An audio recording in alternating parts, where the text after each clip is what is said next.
ni berdasarkan hadis bagaimana Nabi mandi junub kan. Nabi akan tuangkan air atas kepala dulu untuk rambut yang panjang kan. Jadi akan selat rambut. Usul sya'ar, masukkan air sampai ke usulu asy'ari sehingga ke pangkal rambut. Jadi bila selesai rambut kepala ni barulah basuh badan. Faham? Maksudnya kepala ni 3 kali buat awal.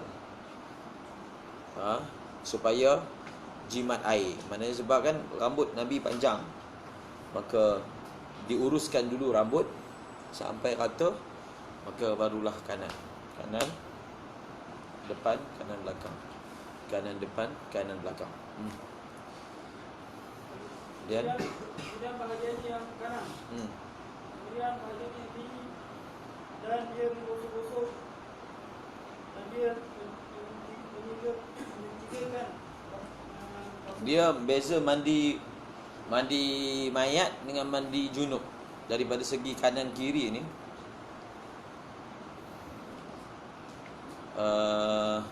Beza dia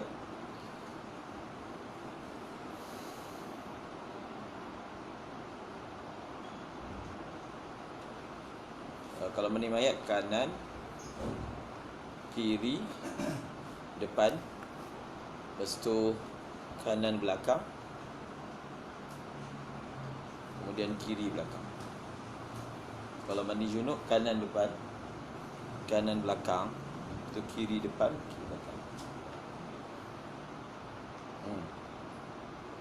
Tengok, buka kitab Al-Muqaddimatul Hadramiyah bab mandi jenazah.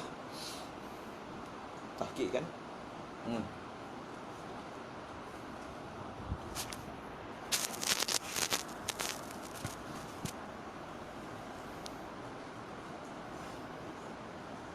Allahumma salli ala Sayyidina Muhammad.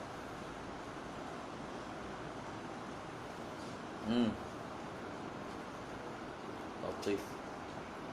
La ilaha illallah.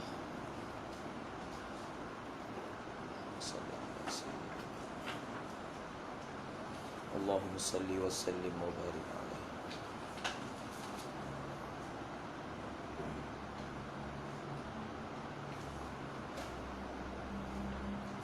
Kaifiat mandi.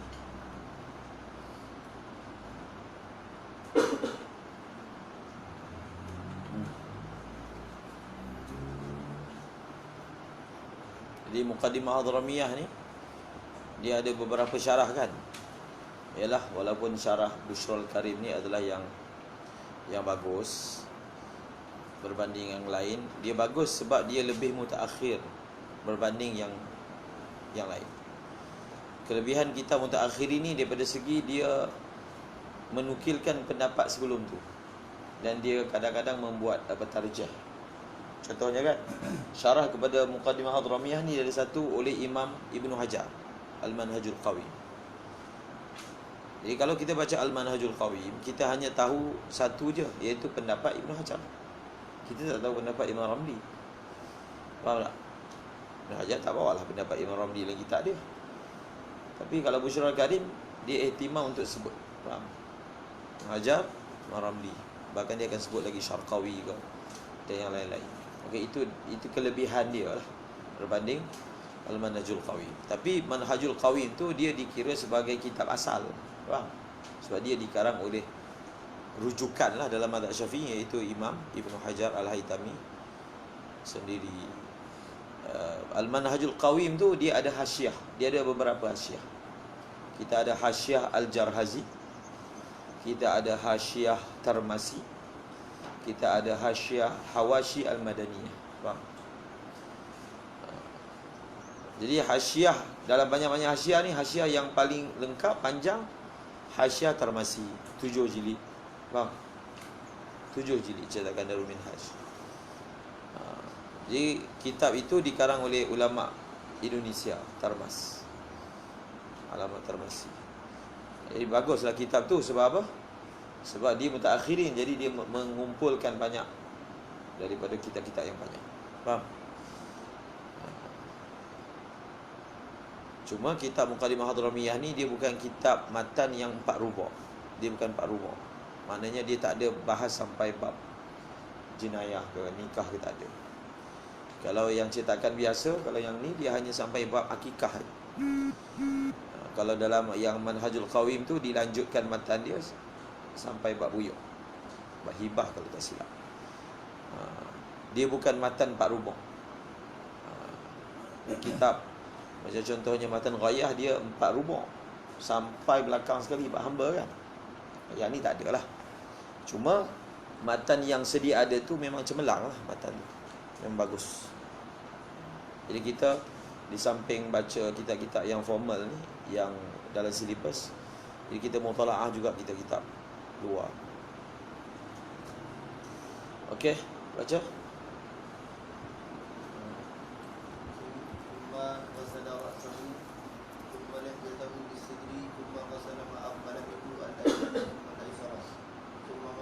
Nampak tak?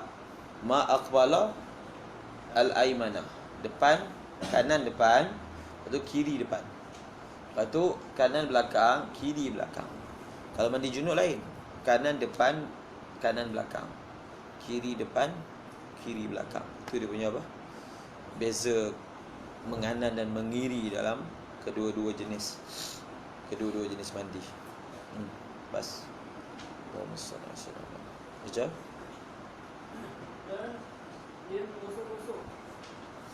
Disunatkan kita dalk. Dalam mazhab Maliki, gosok ni wajib. Faham?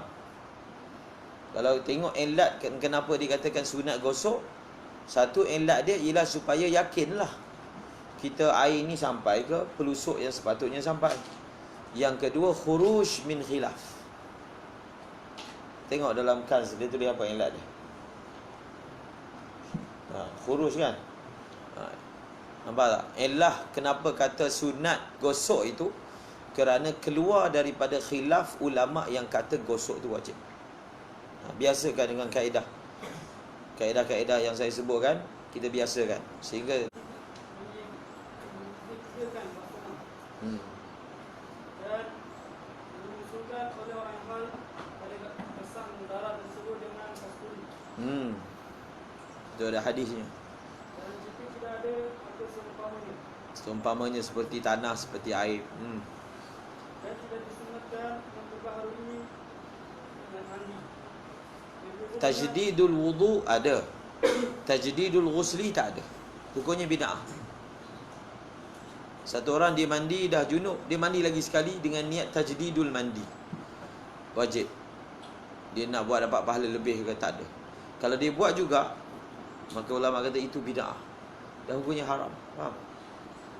Sebab apa? Mereka-reka perkara-perkara yang tidak ada dalam agama. Tajdidul wudu ada. Tajdid mandi tak ada. Kemudian dia tajdidul wudu ni ada 2 poin yang kamu kena ingat.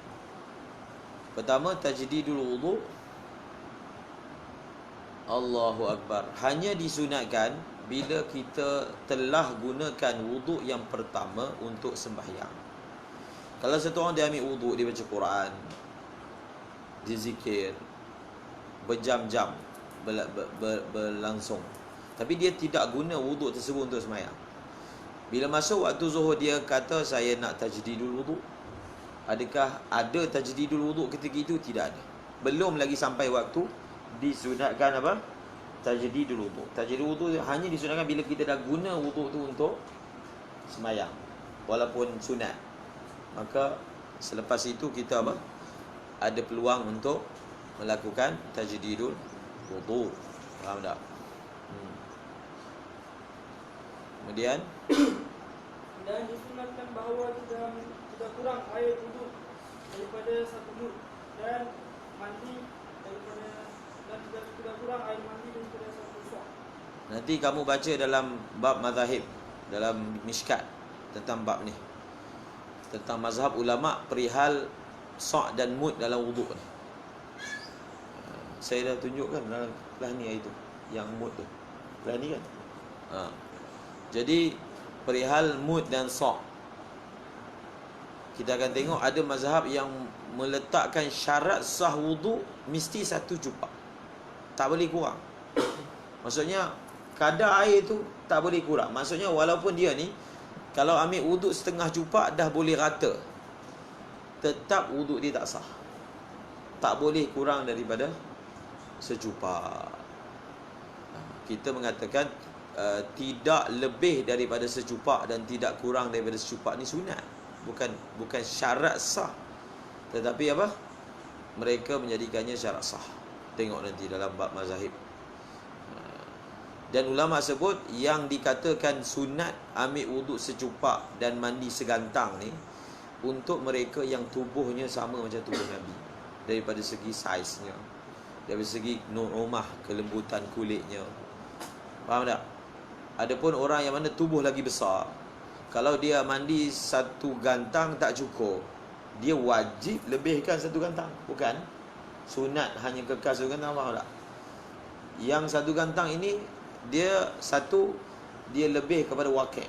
Maksudnya memang wakil Nabi, satu gantang itu mencukupi. Faham tak? Tapi kalau ada seorang yang mana tubuh dia 2 kali ganda besar daripada tubuh Nabi, 3 kali, sudah tentulah dia tidak cukup. Apa dia? Tidak cukup satu gantang kan? Maka dia wajib lebihkan sehingga dia cukup. Tapi kalau orang tu biasa-biasa, maka dia punya kuantiti yang ideal dia adalah satu cupak untuk wuduk dan satu gantang untuk mandi. Seterusnya, Dan tidak ada had baginya. tak ada had yang lebih, tak ada. Gunalah sampai sempurna. Tapi kalau dah sampai sempurna kita lebihkan, jadi bazir lah. Jadi israf itu dah jadi makruh pula. Kemudian ومن به نجس يغسله ثم يغتسل ولا تبقي لهما غسلة وكذا بالوضوء. قلت والأصوات تكفيه. ini ma'ruf. Masalah khilaf ni daripada kitab Fathul Qarib pun sudah dibahaskan. Jadi kitab Matan Ghayah adalah kitab yang berkat. Jadi tahun 6 ni pelajaran kita bukan hanya furu' je, kita akan belajar qawaid, tapi dhimnan lah. Kalau qawaid nak belajar secara rasmi tu kena baca kitab dia. Tapi masa tak ada untuk kita baca. Tapi kalau ada peluang, so kitab qawaid tu perlu dibaca. Macam saya sebut hari tu kan, idah fil qawaid al-fiqhiyah. Idah al-qawaid al-fiqhiyah tu Syekh Abdullah Al-Haji Yaman, yang ditulis untuk pelajar Salutiyah kan. Saya sebut hari tu. Itu pun antara kitab yang bagus. Besar lagi karangan Imam Sayuti, Al-Ashbah wan Nawair. Faham? Kalau ada peluang memang kita perlu belajar. Faham tak? Sama ada kita belajar infradi ke, ada syekh-syekh, guru-guru yang boleh ajar, ataupun nanti bila kita sambung, maka itu kitab yang kita perlu belajar untuk menyempurnakan pelajaran fiqh. Faham tak? Itu salah satu cabang yang perlu dipelajari dalam bidang fiqh. Jadi termasuk juga yang kita belajar, masa mukadimah saya dah bagi tambih, itu kita belajar mengenali kitab dan ulama kan. Kena kenal dan mengenali sejarah mazhab Syafi'i. Dimulakan dengan Imam Syafi'i itu sendiri, ulama-ulama dia.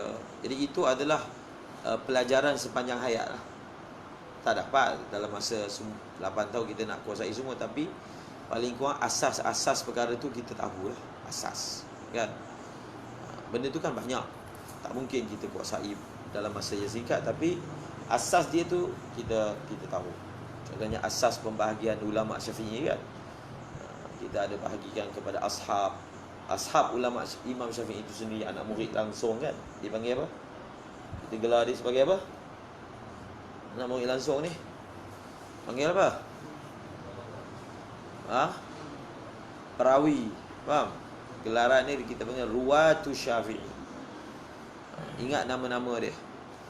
Baca dia punya manaqib, biografi. Panjanglah, cerita tu panjang. Dia punya tambih kepada poin-poin dia telah saya sebutkan dalam mukadimah. So ambil berat, benda tu pun kira masuklah dalam peperiksaan. Kemudian tentang kitab. Faham? Kita nak sebut lagi kitab di sini. Cuma kita nak bagi tahu, tadi dah sebut sikit tentang Muqaddimah Hadramiyah kan. Matan Ghayah wa Taqrib yang kamu dah belajar. Matan Abi Syuja', Matan Ghayah wa Taqrib, Ghayatul Ikhtisar, itu semua nama dia. Faham? Jadi yang syarah dia yang kamu belajar tu adalah Iqna', faham? Oleh Khatib Syarbini. Tetapi kebiasaannya untuk kitab yang paling ringkas sebagai syarahan kepada Matan Ghayah ni adalah Fathul Qarib. Sebab itu kalau di Yaman, lepas kita belajar Matan Ghayah, kita akan belajar Fathul Qarib dulu. Faham? Dia tak belajar Iqna'. Kalau di tempat saya lah, Al-Hudaidah tu tak ada belajar Al-Iqna'. Kemudian Fathul Qarib, dia ada syarah dia, dia ada hasyiah dia, iaitu Baijuri. Imam Baijuri ni dia adalah hasyiah kepada, dia hasyiah kepada Fathul Qarib, yang merupakan syarah kepada Matan Ghayah. Iqna' ni pula dia syarah terus kepada Matan Ghayah. Faham? Kemudian dia ada hasyiah dia, Bujarimi. Dan Iqna' ni dia banyak syarah, kitab yang barakah. Pengarang dia hidup sebelum Imam Nawawi lagi. Faham? Pengarang dia adalah ulama period zaman sebelum zaman Imam An-Nawawi. Sebab itu ada beberapa masalah dalam kitab Matan Ghayah ini tidak muktamad. Kerana zaman itu belum lagi sampai zaman tahrirul mazhab. Belum. Maka masa kita mengajar Fathul Qarib ataupun mengajar Matan Ghayah, perlu diberi tambih lah kepada pelajar. Contohnya dalam bab haji, contohnya dalam bab kusuf dan lain-lain.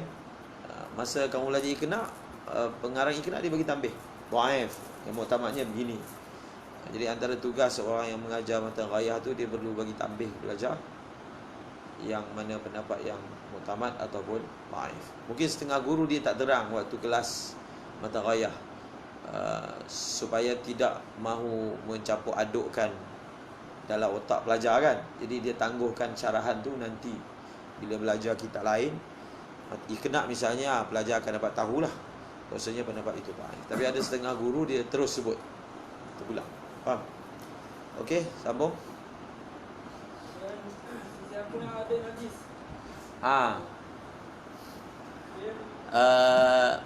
dia benda ni kita dengar dulu kawaid dia. Dalam perbahasan kaedah yang pertama dalam kaedah fiqhiyah ni, al-umuru bimaqasidiha. Bahkan kaedah ni adalah kaedah yang paling panjang disyarahkan. Faham? Iaitu bab niat. Paling panjang. Kerana masalah-masalah fiqh yang ada kaitan dengan bab niat ni banyak. Sehingga Imam Syafi'i mengatakan masuk bawah dia 70 masalah, 70 bab, 70 bab yang ada kaitan dengan bab niat, daripada bab ibadat sampai belakang ada. Sehingga Imam Syafi'i senaraikan apakah bab-bab dalam 4 rubu' ni yang ada kaitan dengan niat. Jadi dalam bab niat ni ada satu perbahasan berkaitan dengan menggabungkan niat. Dia kalau benda fardu dengan benda fardu, dia kena buat asing-asing. Faham? Contohnya puasa qada dengan puasa Ramadan tunai. Dia tak boleh satu orang dia puasa Ramadan dalam masa yang sama dia niat qada. Tak boleh. Sebab qada adalah satu kewajipan khas yang mustaqil. Puasa Ramadan tunai itu yang mustaqil. Dia adalah tanggungjawab dan bebanan yang asing. Dia memang diminta oleh syarak daripada mukallaf supaya dia tanggung dua beban ni. Memang maksudnya supaya dia merasai beban kedua-dua kewajipan tersebut. Kalau dia buat sekali je, tak sampailah maksud daripada taklif dan persyariatan tersebut. Faham tak? Jadi sebab itu kita tak boleh gabung fardu dengan fardu, tak boleh. Kalau kita nak tulis dia punya aksam, ada 6 aksam, 7 pun boleh. Fardu, tulis kat bawah hitam, tulis F tambah F, F tambah F, F tambah SM, F tambah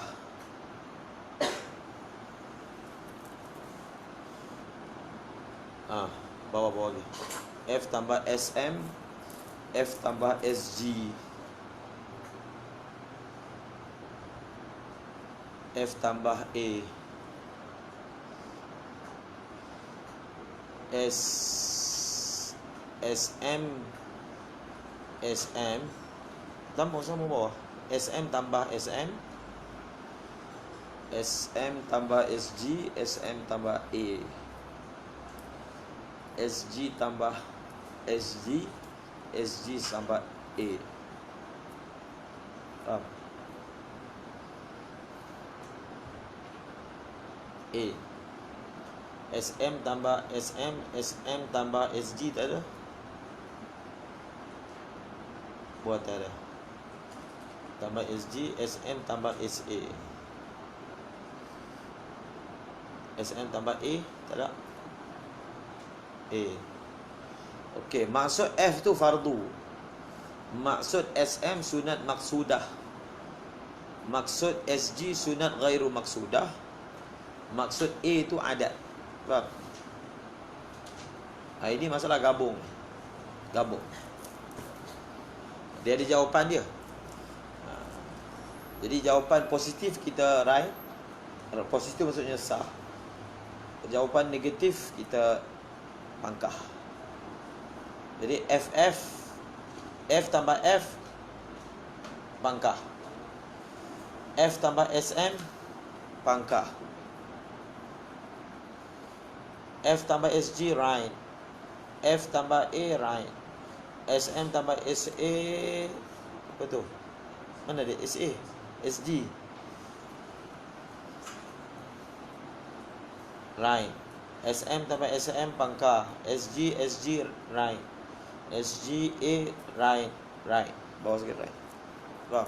Maksudnya kalau satu orang buat dua benda fardu gabung, tak sah. Faham tak? Satu benda fardu gabung dengan sunat maksudah, tak sah juga.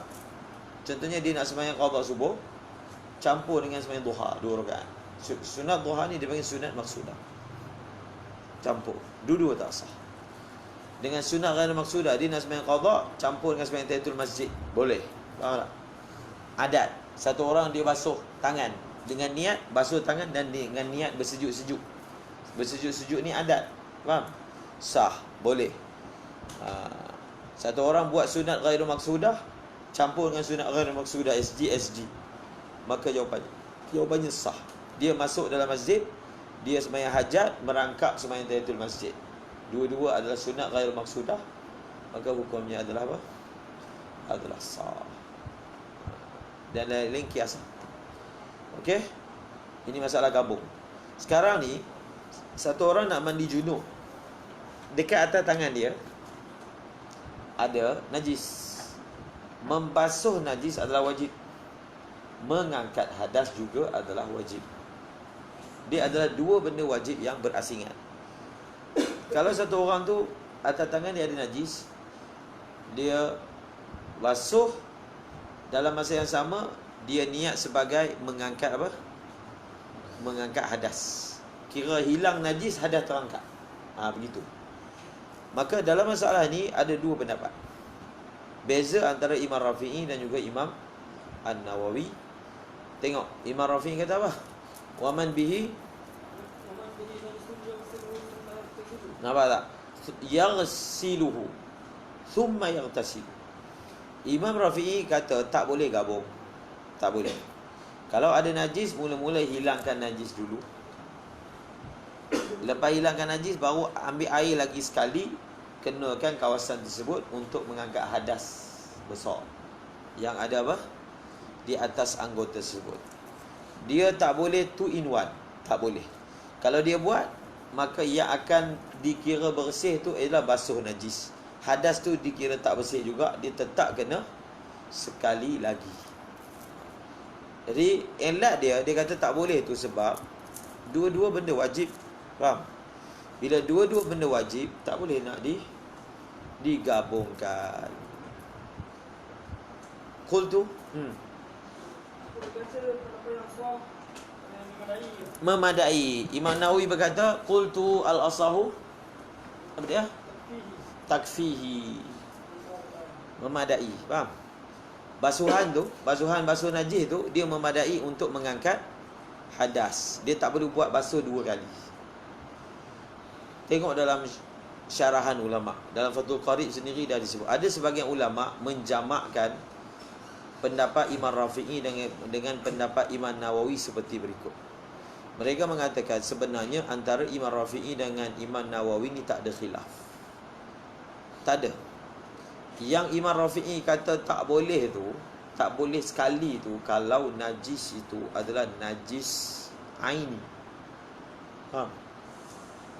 Adapun kalau najis hukmi, dia basuh sekali dikira basuh najis, dikira angkat hadas. Yang Imam Rafi'i kata tak boleh kan. Jadi yang Imam Nawawi kata boleh tu maksudnya najis hukmi. Jadi dia kata maksudnya antara Imam Rafi'i dengan Imam Nawawi ni tak adalah khilaf. Maknanya dua-dua setuju bahawasanya yang boleh itu pada najis hukmi. Itu kalau kita mengambil pendekatan menjamakkan. Faham tak? Menjamakkan antara Imam Rafi'i dengan mana, maknanya tak ada khilaf hakiki. Khilaf tu khilaf lafzi sahaja. Namun sebagai ulama tak setuju. Dia kata tak. Ya Imam Rafi'i maksudkan tu mutlak. Sama ada najis tu hukmi ataupun najis tu aini, tetap tak boleh sekali. Kena buat 2 kali. Jadi kalau kita tanggung makna perkataan Imam Rafi'i seperti itu, maka khilaf ni bukan bersifat khilaf lafzi lah. Dia memang khilaf hakiki. Dia memang khilaf hakiki. Bahkan sebenarnya di sisi Imam Nawawi, kalau ada najis aini, kita tak boleh sekali, tak boleh. Faham tak? Sebab kalau ada najis, bila air tu kena je najis, air tu jadi berubah. Bila air tu berubah, dia mana boleh mengangkat hadas. Faham tak? Sebab itu di sisi Imam Nawawi pun, kalau najis tu ain ni tak boleh. Tak boleh apa? Tak boleh sekali. Dia tak cukup. Dia tak sampai syarat yang cukup.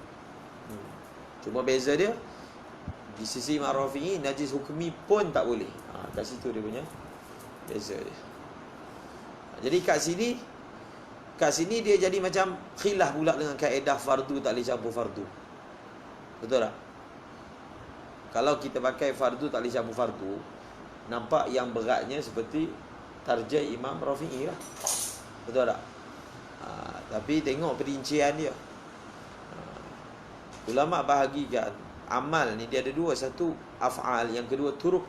Faham? Izalah. Kalau izalah ni dia tak perlu kepada niat. Turuk ni dia panggil turuk, tak perlu kepada niat. Basuh najis dia tak perlu kepada niat.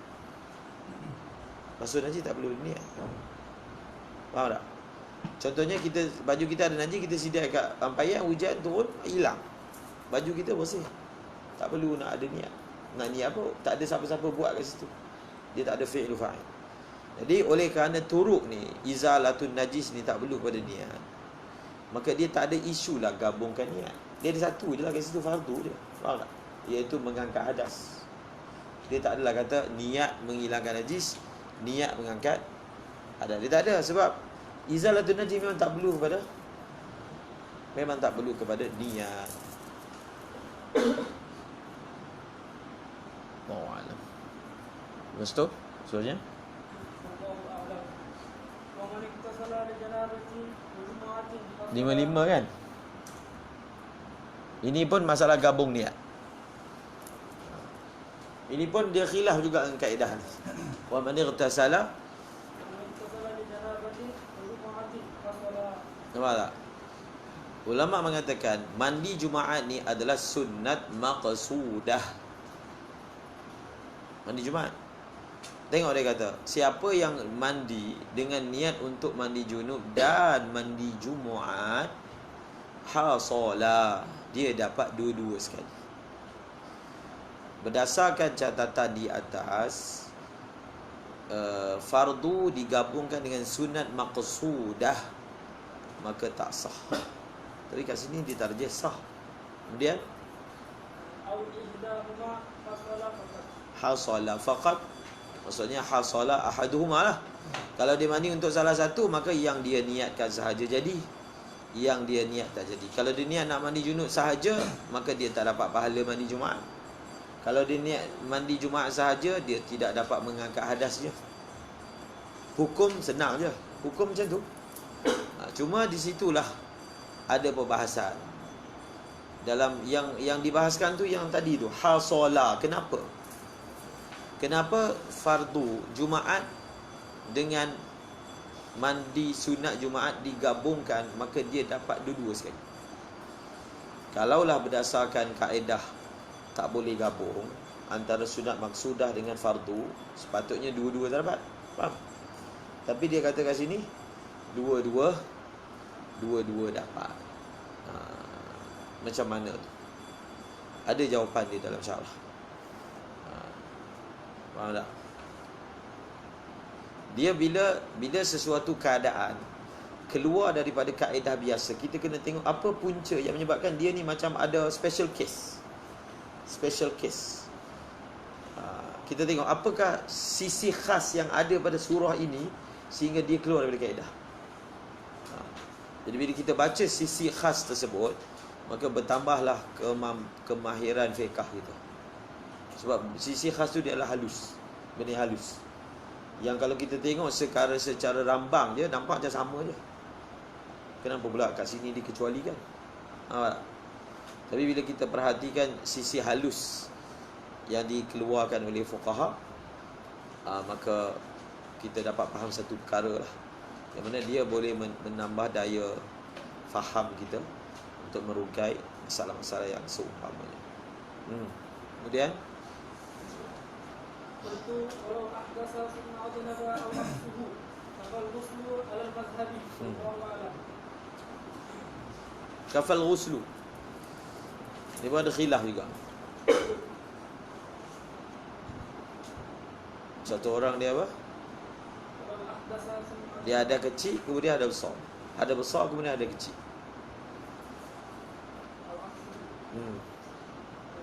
kafal ghuslu ala al-madhhabi. Faham? Atau memadai mandi Adakah kerana mandi hada besar akan mengangkat hada kecil? Faham tak? Kalau dia angkat hada kecil, confirm tak angkat hada besar kan? Takkan kecil dia angkat besar. Betul tak? Orang mandi hada besar, dia ambil wuduk dulu, maka terangkatlah hada kecil, tapi tidak terangkat hada besar. Tapi kalau dia mandi hada besar tu dia angkat sekali hada kecil. Itu yang dimaksudkan kafal ghuslu alal madhab. Memadailah oleh mandi. Apa maksud mandi? Dia tak payah dah ambil wuduk. Hukum ni jelas lah, faham lah kan? Tak ada apa benda rumit nak fahamnya. Kafal ghuslu pas. Kita nak tambah lagi kita punya pemahaman. Yang pertama kita nak tengok elak dia. Dan masalah ni dia ada furuk yang banyak. Yang furuk-furuk ni kamu dah belajar dalam kitab Iqna.